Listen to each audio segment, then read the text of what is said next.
அண்ணா திராவிட முன்னேற்ற கழகம் தாவேகாவுக்கு ஆதரவு தெரிவித்த நிலையில் இருக்கக்கூடிய முக்கியமான அமைச்சரவை பொறுப்புகளை தாவேகா அவங்க சார்ந்த சட்டமன்ற உறுப்பினருக்கு கொடுத்துருக்கு.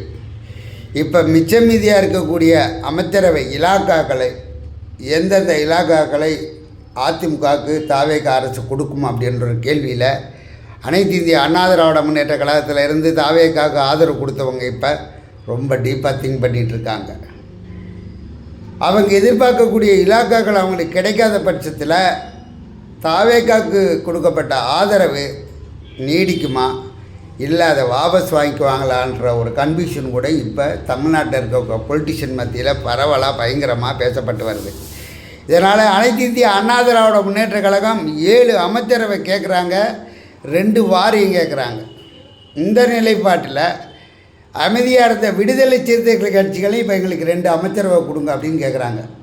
காங்கிரஸில் 2 அமைச்சரவை, இதே மாதிரி 2 கம்யூனிஸ்ட்லேயும் அவங்களும் அமைச்சரவை எதிர்பார்க்குறாங்க. இந்த நிலைப்பாட்டில் மொத்தமாக 15 இலாக்காக்களை தாவேகா இழந்தால் தான் ஆட்சியில் நிலைக்க முடியும், நீடிக்க முடியும் அப்படின்ற நிலைப்பாட்டில் தான் இப்போ இருக்கிறாங்க. அனைத்து இந்திய அண்ணா திராவிட முன்னேற்ற கழகத்திலிருந்து வெளியில் வந்த சட்டமன்ற உறுப்பினர்கள் தாவேகாவுக்கு ஆதரவு கொடுத்தாங்க.